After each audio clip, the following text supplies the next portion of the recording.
In the twilight years of the Weimar Republic, Germany stood adrift, its soul fractured by humiliation, fear, and the ghosts of a lost war. Out of this broken landscape emerged a new order, an order promising discipline, destiny, and revenge. At its center stood a man who demanded more than loyalty. He demanded worship. Around him formed a black uniformed circle of guardians, men who swore not merely to protect, but to embody his will. What began as a modest protection detail for political rallies soon transformed into something far more sinister. Under Heinrich Himmler, a bureaucrat with the gaze of a zealot, the SS shed its role as mere bodyguard and took on the shape of an ideological brotherhood. Himmler envisioned his men as the future aristocracy of a racially purified empire. They were to be the model Germans, physically perfect, spiritually unyielding, and utterly devoted to the Führer. Each new recruit entered a world stripped of doubt and empathy, where every lesson, every oath, and every symbol reinforced one message: obedience was salvation. Their training was not confined to the rifle range or the parade ground. It reached deep into the mind. Recruits studied racial science, learned the mythology of Germanic bloodlines, and absorbed tales of ancestral warriors who had conquered and cleansed. Indoctrination classes painted the world in black and white, Aryan and alien, pure and polluted. They were told that compassion was weakness and mercy, a form of betrayal. The SS creed became a kind of secular gospel, its verses built from pseudoscience and superstition. In those early years, the uniform itself carried power. Jet black cloth, silver runes, the skull insignia, all designed to project fear and devotion in equal measure. The Totenkopf, a stylized death's head, reminded its wearer that life was temporary but the Reich eternal. Polishing the boots, folding the collar, adjusting the cap, all small affirmations of belonging to something greater than the self. By the late 1930s, the SS had evolved from a paramilitary curiosity into a state within the state, commanding police forces, intelligence branches, and the growing network of concentration camps. Those chosen to join were not merely soldiers but instruments. Their acceptance required proof of racial purity stretching back generations. Family trees were traced, birth certificates examined, ancestral villages visited. A single Jewish grandparent or Slavic bloodline could disqualify a candidate. Himmler wanted warriors of flawless heritage, living proof of his delusion that the German race could be engineered like a weapon. Behind the rituals and genealogical paperwork lay a vision of control so complete it touched not just the body, but the blood itself. The first glimpses of what this new brotherhood would become appeared in Austria and Czechoslovakia. During the Anschluss in 1938, SS detachments marched not as conquerors, but as redeemers, their presence framed as the return of lost sons to the German motherland. Civilians lined the streets, cheering, unaware that beneath the polished boots and banners lay a system already rehearsing the mechanics of domination. In occupied Prague, the SS displayed the efficiency that would later define its terror lists, prepared in advance, arrests executed with mathematical precision, disappearances recorded in ledgers rather than screams. The Wehrmacht, Germany's traditional army, watched uneasily as this political force grew in power and privilege. To its officers, the SS seemed more like a cult than a corps, a place where ideology trumped experience. Yet Hitler favoured them precisely for that reason. He saw in Himmler's men a mirror of his own obsessions: purity, obedience, destiny. When the war began, he would rely on them not merely to fight but to believe without question. The men rose before dawn, their days filled with drills, lectures, and rituals. Meals were taken in silence, broken only by hymns to the Führer and the Reich. Punishment for doubt was humiliation. Punishment for dissent was exile or death. To question orders was to betray the bloodline. They were told that mercy toward the enemy was treason to their ancestors. Each lesson stripped away another layer of moral restraint until only the uniform and the ideology remained. He compared his organization to a medieval order of knights, bound by faith rather than law. In speeches delivered to closed halls, he spoke of a future where SS families would populate the conquered East, their children raised as guardians of a new civilization. He described extermination not as murder but as cleansing, conquest not as cruelty but as duty. In his logic, to kill for the Reich was not an act of violence but of service. Those listening seldom questioned. The language of righteousness dulled the edges of horror. By the time German troops rolled into Poland in 1939, the SS had already internalized its purpose. Villages were cleared, suspects executed, undesirables transported. To the outside observer, it looked like military efficiency. To those inside, it felt like fulfillment of prophecy. For the first time, the SS operated as both army and ideology, carrying rifles in one hand and dogma in the other. The world began to take notice. Reports filtered back to London, Paris, and Washington describing atrocities committed by black uniformed men who seemed immune to fear and devoid of remorse. Even among Germans, whispers grew. Wehrmacht officers, stationed alongside SS divisions, found themselves disturbed by their allies' fervour. They act. One general wrote privately, as if possessed by something beyond human comprehension. Within the Reich itself, such possession was celebrated. Propaganda films portrayed SS men as noble, stoic figures who smiled in the face of death. Posters adorned street corners, showing blonde warriors standing beneath banners of lightning bolts. The message was clear. The SS did not merely serve Germany. They were Germany. And for those living under the regime, the illusion was powerful. Those same sons, once enlisted, were taught to see themselves as chosen instruments of fate. By the outbreak of global war, the transformation was complete. What had begun as a bodyguard unit now stood as the ideological spine of Hitler's empire.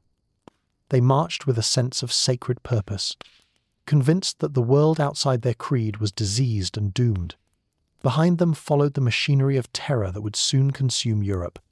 The SS had become not just an organization, but a belief system, one that worshipped purity, demanded obedience, and promised immortality through destruction. The seeds of their fate were already sown. For when a man believes he is chosen by destiny, he ceases to see others as human. And when that blindness spreads from one man to an entire army, the line between protection and extermination dissolves completely. The SS began their journey as guardians of a leader. They would end it as executioners of a nation's conscience. As Europe edged toward chaos, the SS stood ready to transform belief into bloodshed. The invasion of Poland marked not only the start of war, but the birth of a new kind of soldier, one bound less by duty and more by ideology. Every village burned, every civilian deported, every order followed without hesitation reinforced the idea that these men existed beyond morality. The SS would no longer remain a mere extension of Hitler's security apparatus.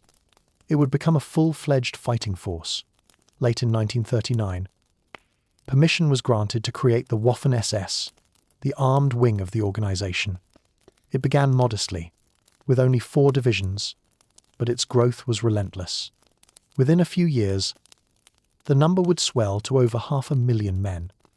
They were trained not only to fight, but to believe, to merge the rifle and the rune into a single identity.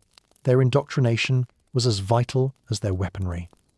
Political education sessions filled the hours between drills, where instructors recited lessons on racial destiny and the sacred duty of conquest. The mind became a battlefield long before the soldier reached the front.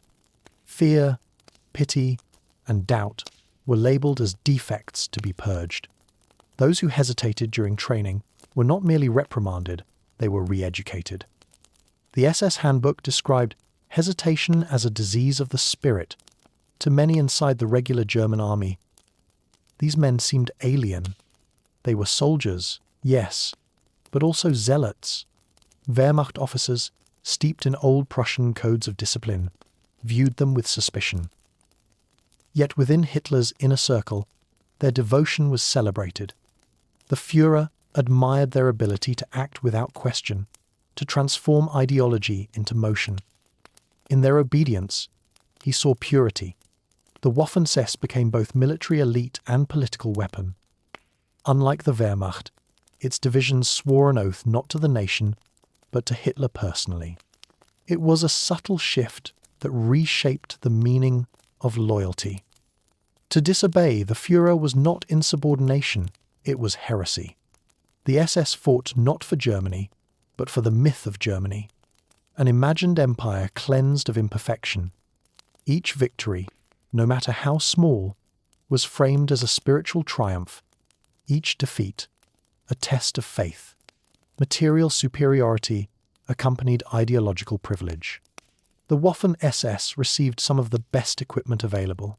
Sleek MG-42 machine guns, newly designed Panther and Tiger tanks, superior rations, and tailored uniforms. Their gear gleamed under the European sun, a reflection of their status within the Reich. In propaganda reels, they were depicted as fearless modern knights, embodiments of Aryan strength. Behind those images, however, lay a darker truth. Their elite status was purchased with the spoils of brutality. In occupied territories, SS divisions acted with autonomy, rarely seen in traditional armies. Orders flowed downward, but accountability dissolved. Operations against partisans in Poland, Yugoslavia, and the Soviet Union blurred the line between combat and extermination. Villages suspected of harboring resistance were wiped from the map. Populations relocated or slaughtered under the justification of security operations. Reports from the Eastern Front described entire districts emptied within days. Fields littered with the remnants of both homes and lives. To the men who carried out these acts, it was not murder, it was maintenance of order. They saw themselves as the steel wall, holding back the chaos of inferior races and Bolshevism.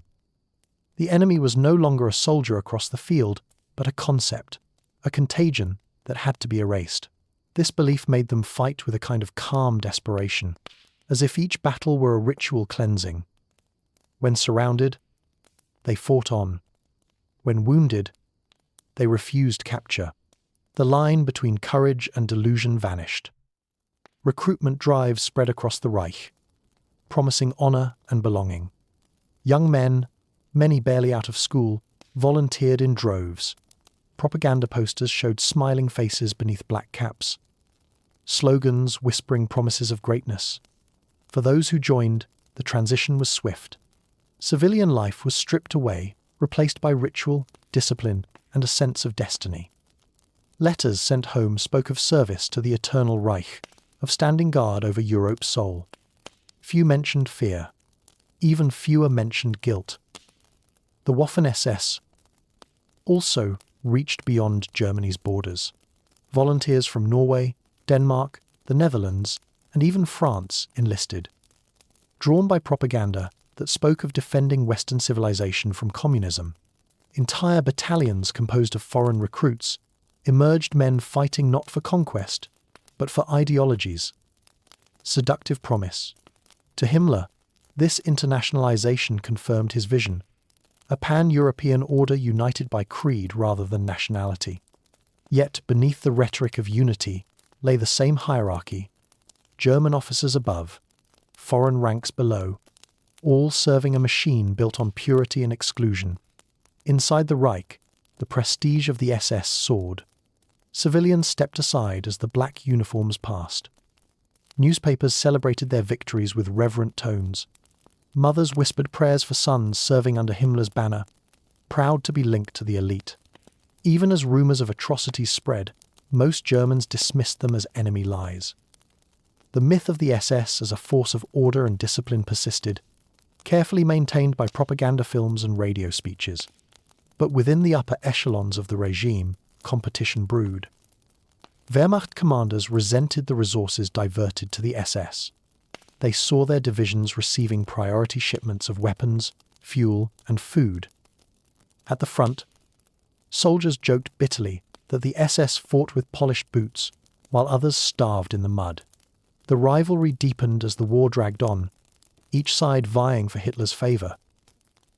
They embodied his own fanaticism, unyielding, merciless, convinced of their divine mission. By the time the first winter campaigns began in the east, the Waffen-ss had gained a reputation for both effectiveness and savagery. They moved through the frozen landscape like instruments of annihilation, leaving behind scorched villages and mass graves. Reports from their own officers noted that morale improved after every act of violence, as if destruction itself sustained them. They believed the war would reshape the world, and that they were its chosen architects. Among Allied intelligence circles, the legend of the SS began to grow. Stories circulated of divisions that never surrendered, of men fighting until their last bullet. Prisoners described their captors as machines, unflinching and precise. Each account fed a growing fear that the SS were not soldiers in the traditional sense, but something colder, something that transcended human instinct. To face them was to confront an enemy who did not fight for survival, but for ideology. As the war spread westward and the battles grew bloodier, the divide between the SS and the rest of the German military widened. The Waffen-ss saw themselves as the vanguard of a new order, unburdened by conscience or compromise. To them, the ordinary army was obsolete, a relic of a softer age. When orders came to destroy entire towns suspected of harboring partisans, they obeyed without hesitation. When commanded to execute prisoners, they did so with precision. In their minds, mercy was not an option, it was contamination. By the end of 1942, the transformation envisioned by Himmler was nearly complete. The Waffen-ss had become the embodiment of total war, merging ideology, technology, and brutality into a single entity. They were admired by their superiors, feared by civilians, and despised by enemies. Within their ranks, the belief persisted that they were not fighting a war, but fulfilling destiny. That illusion would sustain them through years of slaughter and ultimately condemn them to infamy. By the midpoint of the war, the SS no longer needed to proclaim their power. It travelled ahead of them. Their reputation moved faster than their tanks. A dark wind that whispered through villages and across trenches. Even before their banners appeared on the horizon, fear had already done much of the work. Entire communities fled at the rumour of their approach, and soldiers who faced them spoke in half-believing tones of a force that fought beyond reason. The early campaigns in Poland and the West had already set the pattern. Columns of smoke marked the passage of SS units. Villages reduced to rubble under the justification of reprisal. Civilians suspected of aiding resistance were lined up against walls, their lives measured in seconds. The Totenkopf division, originally born from the guards of concentration camps, became synonymous with these actions. In France, during the retreat of 1940, unarmed prisoners of war were massacred on fields that only hours before had been battle lines. The event spread by rumour rather than report. For official records seldom survived where the SS operated. Each new atrocity strengthened a legend that the Allies could neither ignore nor comprehend. For the first time since the Great War, soldiers whispered that mercy had no place in modern combat. Letters home hinted at encounters too brutal to describe. Among Allied ranks, a simple patch of lightning runes was enough to twist courage into suspicion. They were not facing men, they told themselves, but symbols walking embodiments of the machinery that had built the camps and burned the cities. In the east, the scale of violence reached an abyss. SS divisions moved through the vast plains of the Soviet Union, tasked not only with battle but with extermination. Behind them followed the Einsatzgruppen, the mobile killing units that turned ravines into graves. While the regular army advanced, these detachments executed orders designed to erase entire populations. Jews, communists, and partisans were shot in mass pits, each bullet justified as part of the cleansing of Europe to the world beyond. The SS became the face of this cruelty, a uniform that signified both order and annihilation. Reports began filtering back to London and Washington through the channels of resistance networks. Partisan fighters spoke of black-clad troops who burned entire villages for a single act of defiance. Photographs smuggled across borders showed ditches filled with bodies. In intelligence briefings, Allied analysts debated whether these were isolated crimes or an organized policy. The conclusion came slowly and with horror. The SS were not rogue elements. They were the policy itself. Fear changed the rhythm of battle. Allied soldiers advancing through Western Europe after day treated encounters with SS units differently. The runes on a collar became a warning. A cornered Waffen-SS platoon was expected to fight to the death, and so the expectation of surrender faded. The enemy's fanaticism provoked its own reflection, a grim symmetry of violence that crept into both sides. Among the ranks of ordinary German soldiers, tension grew. The Wehrmacht, despite its own complicity in atrocities, still clung to the image of professionalism. To them, the SS represented a distortion, a force of zealots, unconstrained by convention or conscience. Soldiers whispered that serving beside them was dangerous, for where the SS marched, retribution followed. On the Eastern Front, when Soviet forces captured German prisoners, the question of whether a man wore SS insignia often decided his fate within moments. Propaganda amplified the myth. Inside Germany, films and newsreels glorified the SS as unbreakable warriors. They were depicted marching through ruined towns with calm precision, their faces expressionless beneath steel helmets.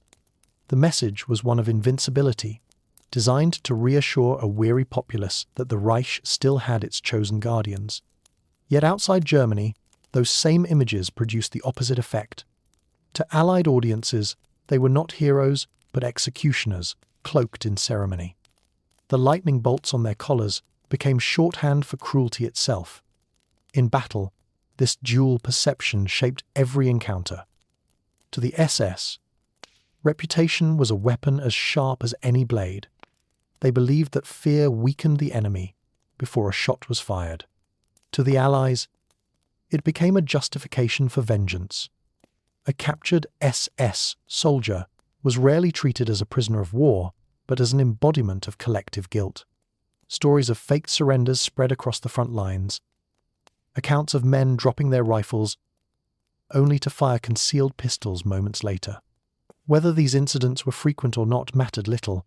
Belief alone was enough to alter behavior. Suspicion replaced mercy.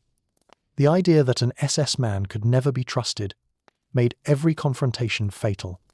Within the Allied ranks, the shift was visible in small acts of silence. Officers turned their gaze when captured. SS men were marched behind barns. Reports of summary executions seldom travelled beyond the platoon level. The official command maintained adherence to the Geneva Conventions, but on the ground, the rules dissolved. The war had become too personal, the moral distance too small. Each fallen comrade made the next decision easier. The SS had taught the world that belief could justify anything, and the lesson echoed in reverse. Even in the final years of the conflict, when the Reich's collapse was imminent, their fanaticism did not fade. Encircled and outnumbered, SS units continued to fight as though surrender itself were sin. In Normandy, the Hitlerjugend division, composed largely of teenage recruits, fought until annihilation. In the Ardennes, during the winter of '44, the Malmedy massacre sealed their infamy when American prisoners were lined up and shot in a frozen field. The image of bodies sprawled in the snow spread through Allied ranks like a contagion. From that moment, many resolved that no SS man would ever be spared again. The myth of the unyielding warrior had come full circle. What was once a symbol of pride within the Reich became a mark of doom on the battlefield. Every act of resistance, every refusal to surrender, confirmed the enemy's worst fears. When SS soldiers were captured alive, they faced not interrogation but instinctive retribution. The cycle of violence fed on itself until mercy became a forgotten language. Beyond the front lines, civilians learned the same fear. In occupied towns, the mere rumour of an SS presence sent families into hiding. Farmers abandoned their fields at the sight of unfamiliar boots. Entire communities carried the memory of burned houses and vanished neighbours. The knowledge that a single accusation could summon destruction. To them, The SS were not soldiers, but storms, forces of nature without reason or restraint. By 1944, the once disciplined image of the waffen-ss had splintered. Some divisions remained formidable. Their tactics still feared. Others devolved into fragments of desperation. Yet the legend persisted, stronger than the men who carried it. Fear had become self-sustaining, a phantom marching even where the soldiers no longer stood. Allied war correspondents wrote that the SS were everywhere and nowhere, a phrase that captured both their mythic presence and their inevitable downfall. In the end, reputation itself became their greatest prison. Those captured could not escape the stories that surrounded them. Those still fighting could not live up to the myth they had created. The world had come to see them, not as humans, but as embodiments of evil, and in some terrible way, they had come to believe it themselves. The transformation that began with oaths and symbols had reached its final stage. Identity consumed by infamy. The fear they inspired would outlive them, in the ruins of cities and the silence of liberated camps. Long after the war ended, the memory of those uniforms, the black sheen, the silver skull, the lightning bolts, would stand as warnings carved into the collective mind of history. What began as devotion had become dread, and the world, once terrorized by their presence, would never again forget the shadow they cast. By the time the Allied armies stormed the beaches of Normandy, the black insignia of the SS carried a meaning far beyond the battlefield. It was no longer just a uniform. It was a confession. Visible before a word was spoken, those who wore it stepped into combat, knowing what awaited them if captured. The reputation of their divisions, built on years of atrocity and fanatic resistance, had hardened into an unwritten law. The SS would give no mercy, and they would receive none. The Western Front became a theatre where vengeance walked beside duty. News of massacres like Malmedy spread through the Allied ranks, not as official reports, but as stories whispered between soldiers cleaning their rifles. The image of American prisoners executed in the snow imprinted itself on every heart, transforming caution into fury. Many resolved silently that the next man wearing lightning runes would not be allowed to live long enough to raise his hands. Orders from high command still spoke of Geneva Conventions and humane treatment. Yet, on the frozen roads of Belgium and in the hedgerows of Normandy, war's logic had shifted.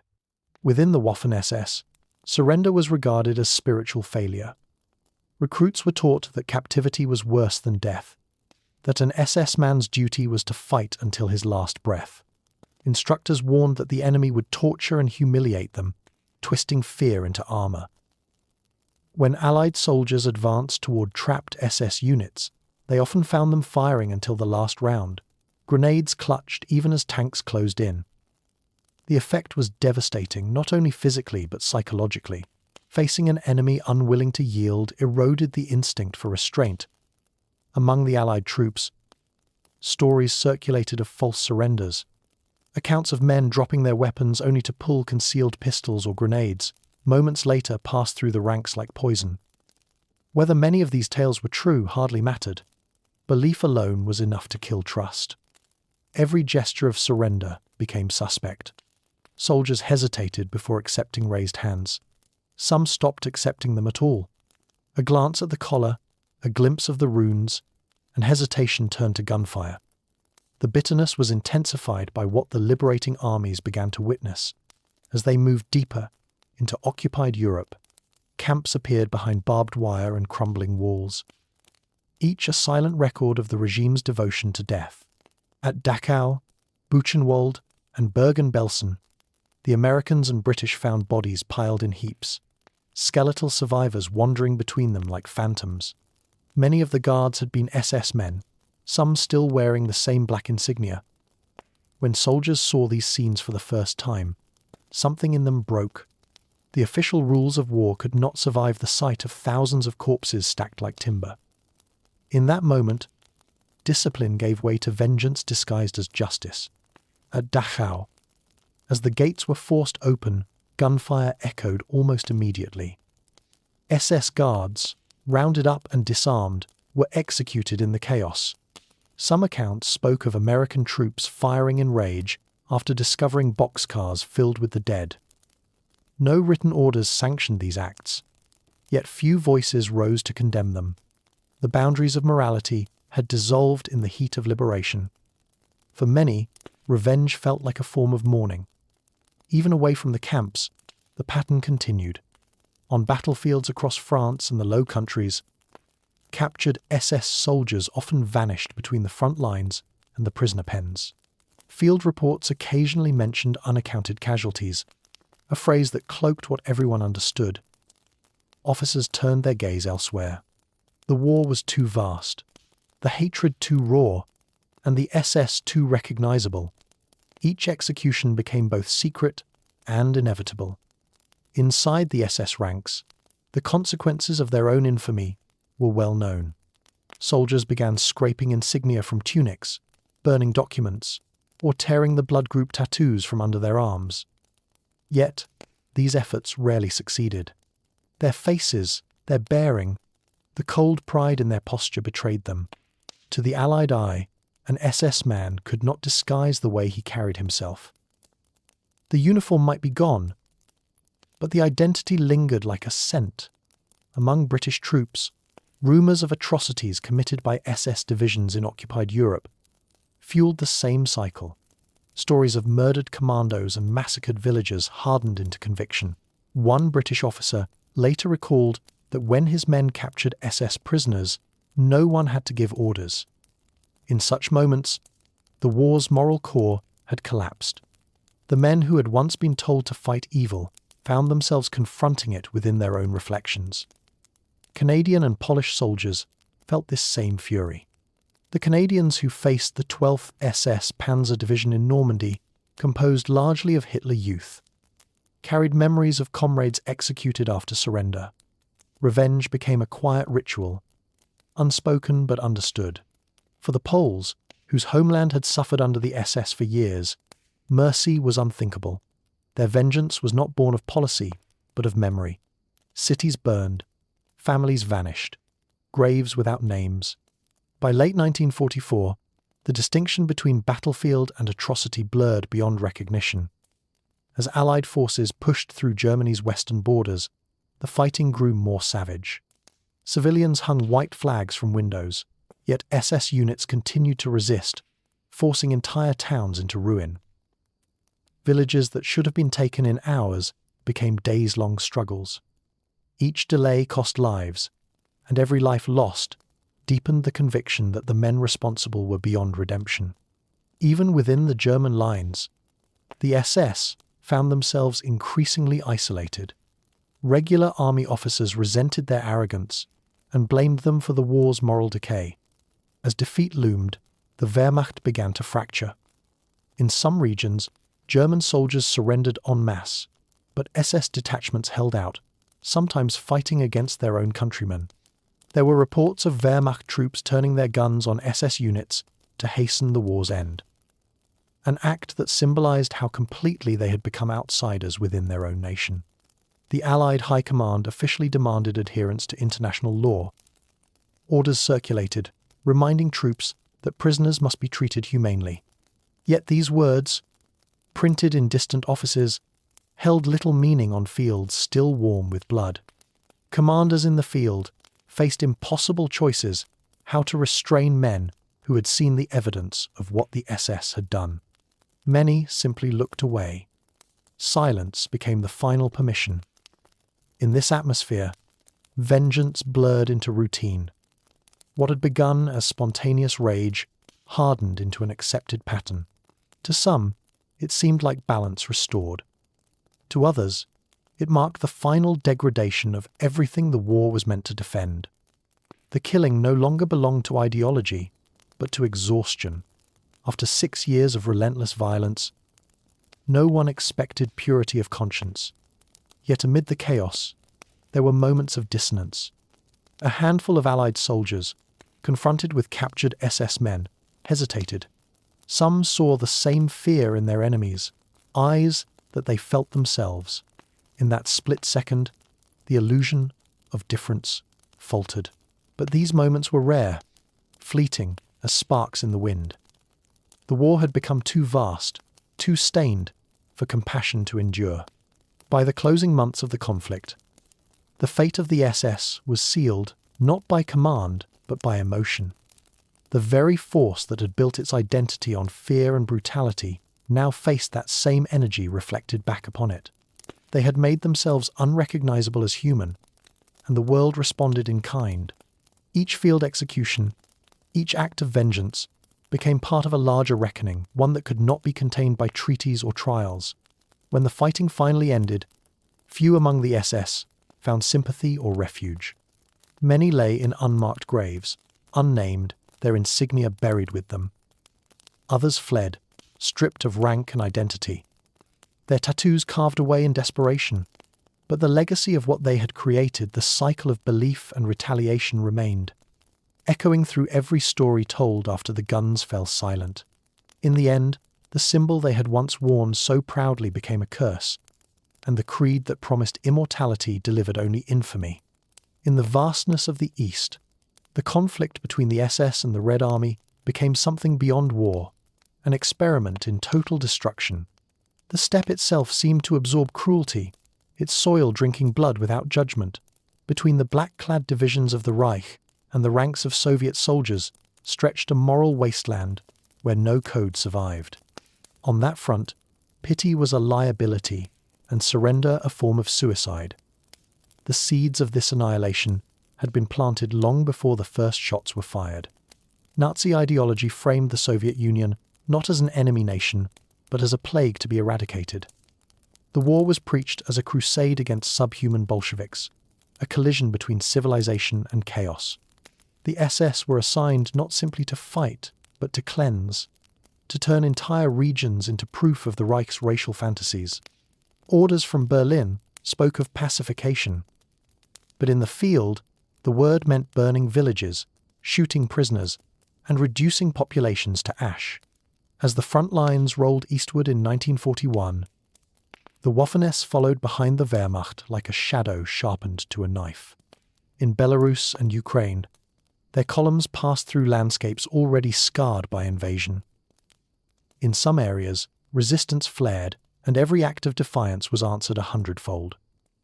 The SS had been told that compassion endangered the mission, that mercy prolonged the infection. The logic of extermination took root so deeply that even the youngest recruits accepted it as common sense to the Soviet people. The black uniforms came to represent death itself. Families fled into forests, children hidden in haylofts, entire villages vanishing overnight. Partisans struck from the shadows, and retaliation fell like lightning, indiscriminate, immediate, complete. Whole communities were wiped out as examples, their ashes meant to speak louder than words. Those who survived learned that survival itself was an act of resistance. The SS did not distinguish between fighters and families. All were condemned by geography and ancestry. When the tide turned and the Red Army began its advance westward, vengeance gathered momentum. Soviet soldiers moving through liberated territory found evidence of what had been done. Pits filled with civilians, barns filled with bodies, the stench of deliberate cruelty. Reports of these discoveries reached frontline units, and the effect was irreversible. The Red Army was no longer fighting an enemy, it was exorcising a plague. The Commissar Order of earlier years, which had declared Soviet political officers outside the protections of war, returned in reverse. Captured SS men were treated not as prisoners, but as disease carriers. Many never reached the rear alive. The annihilation unfolded as mirror images, each side reflecting the others. Brutality until no moral distinction remained. Soviet soldiers rarely took the black insignia alive. Field interrogations were brief, often consisting of a single glance. In forests near Smolensk and the ruins of Minsk, SS prisoners were lined up against crumbling walls, their fate sealed by reputation alone. The executions were not formal. They were gestures of history balancing its scales. Even among the German command, there was an unspoken understanding that the East offered no return. Orders instructed SS divisions to fight to the last man rather than risk capture. The myth of martyrdom, dying for the Reich, was reinforced through speeches and letters. Entire units perished in encirclements, their positions overrun, their bodies frozen in defensive lines, long after the shooting stopped. For many, it was less a choice than an inevitability. The system had trained them to believe that surrender was dishonor, and dishonor worse than death. As Soviet troops advanced westward through the winter of '44, the horror multiplied. Villages, once occupied by SS units, became scenes of spontaneous retribution. Civilians who had survived the occupation turned on their tormentors with stones, knives, and farm tools. In Poland and the Baltic states, captured SS men were often dragged through the streets before being executed. No trials, no formalities, only the raw arithmetic of revenge. The Wehrmacht, increasingly desperate to distance itself from the SS, began to fracture. Commanders complained that the atrocities committed by Himmler's men provoked retaliation against all Germans. Yet the separation was impossible. The black uniform had become the symbol of the Reich soul, and the Wehrmacht's protests could not erase its complicity. Soldiers in grey were shot alongside those in black. The distinction mattered little to those who had suffered. Within Soviet ranks, hatred had been institutionalized. Propaganda posters urged soldiers to show no pity. Leaflets depicted the SS as beasts in human form, their deaths portrayed as acts of cleansing rather than cruelty. Political officers reminded troops of Leningrad's starvation, Stalingrad's ruins, and the villages left smouldering behind the retreating enemy. The enemy was not just military, it was metaphysical. To kill him was to purify the earth. Amid the destruction, some attempts at survival bordered on the grotesque. SS men fleeing westward tried to remove their blood group tattoos with razor blades or hot irons.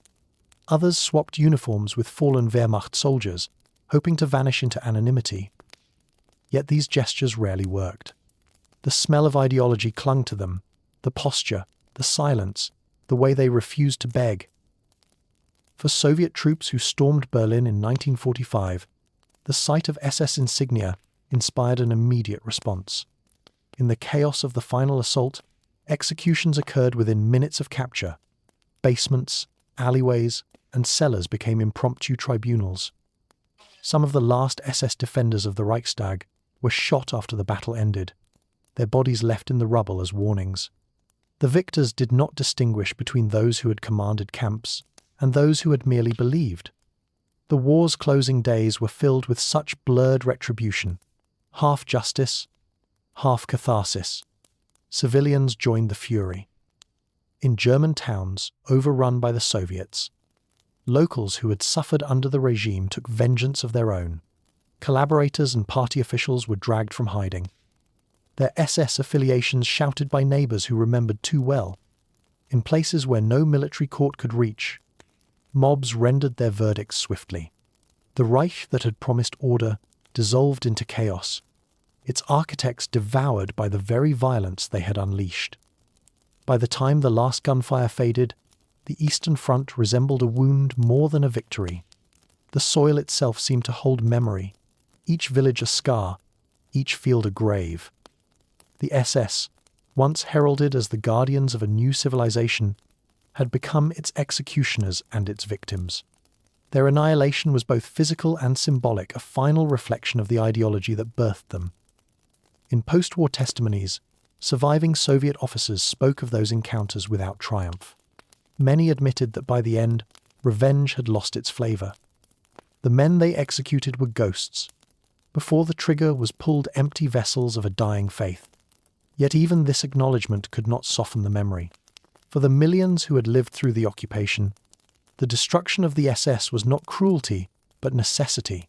It was the only language the war had left to speak. What had begun as a campaign of conquest ended as mutual damnation.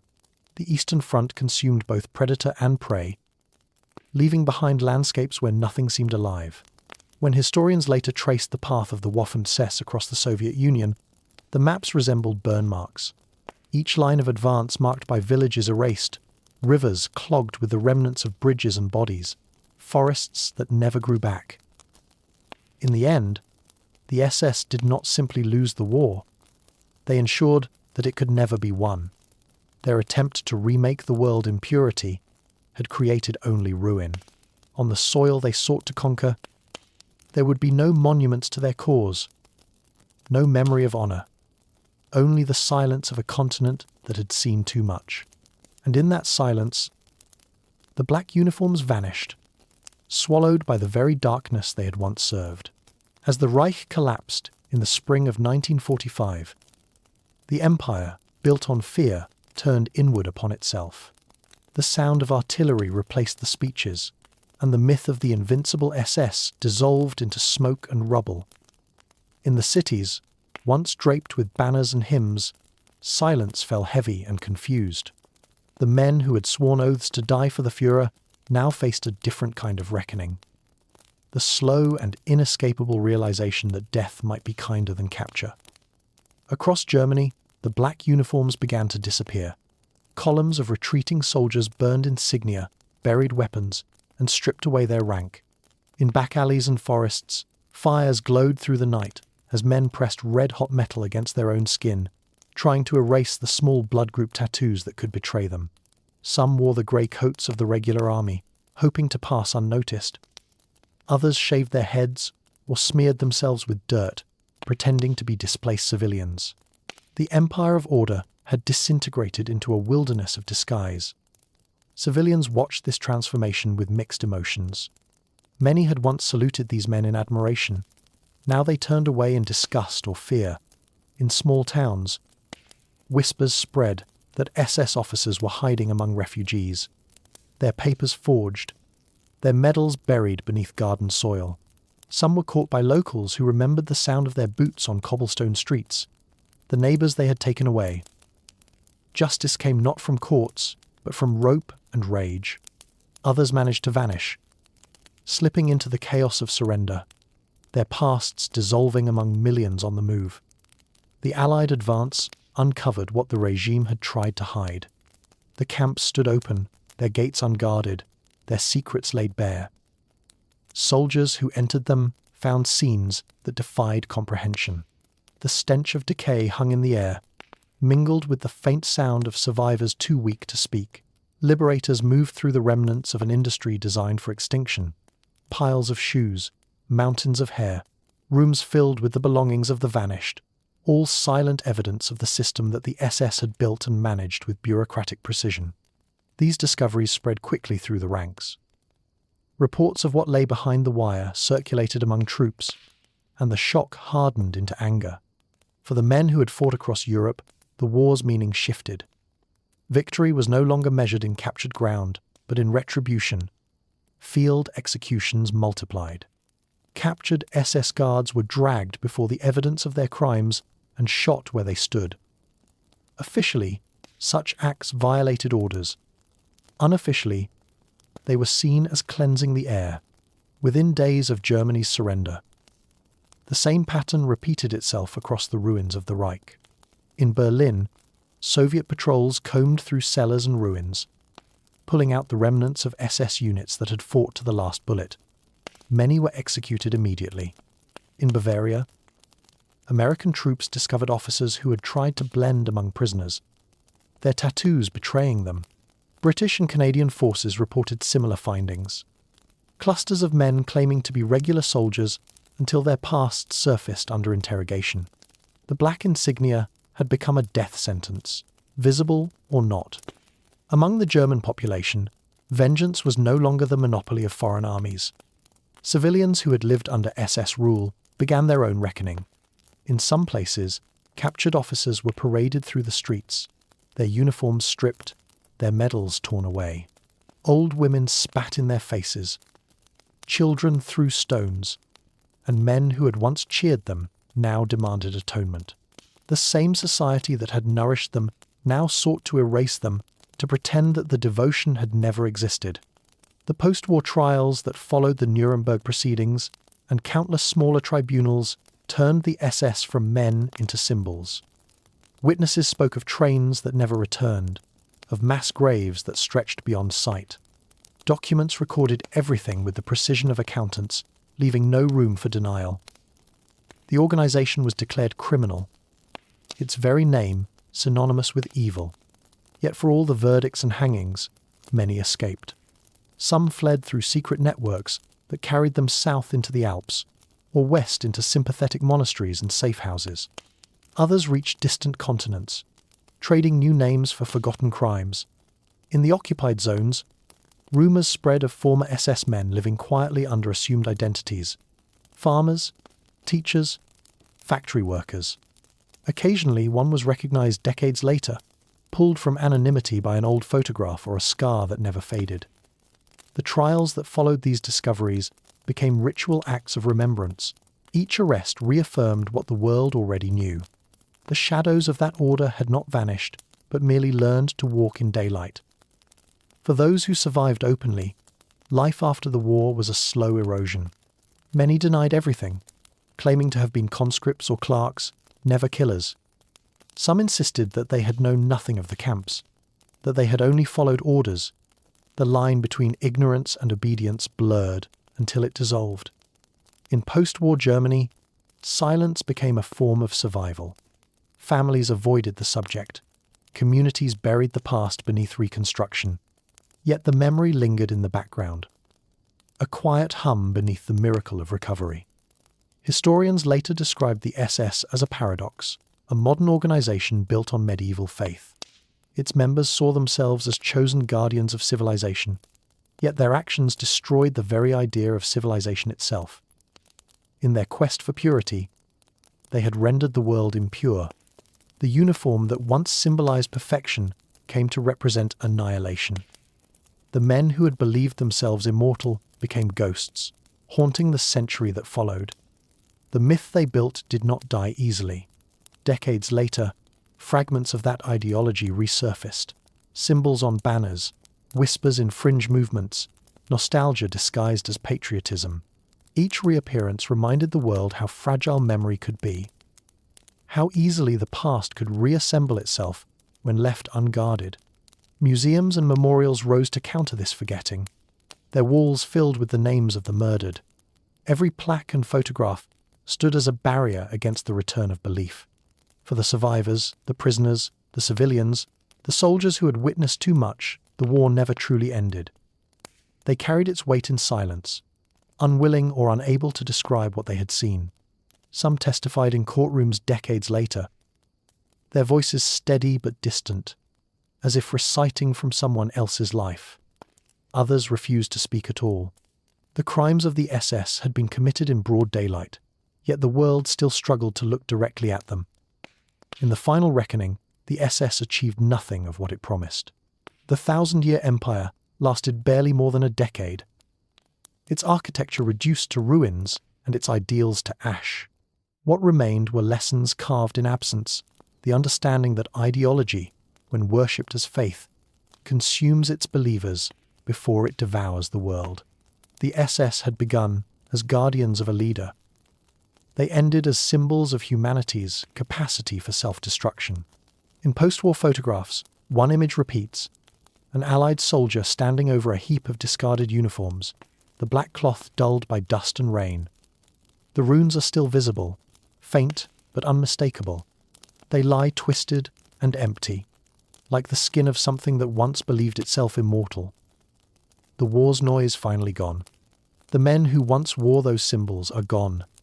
Now some executed, some vanished, some living long enough to deny their own history.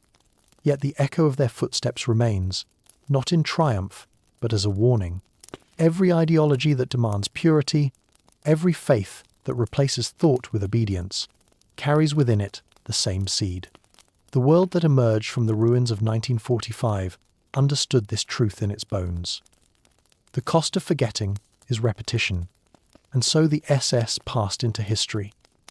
Their power dissolved, their name cursed, their legacy etched in the memory of millions. They had sought eternity through domination. Instead, they found it through infamy. The shadow they cast still lingers, not as honor, but as a mirror held up to the darkest corners of the human soul.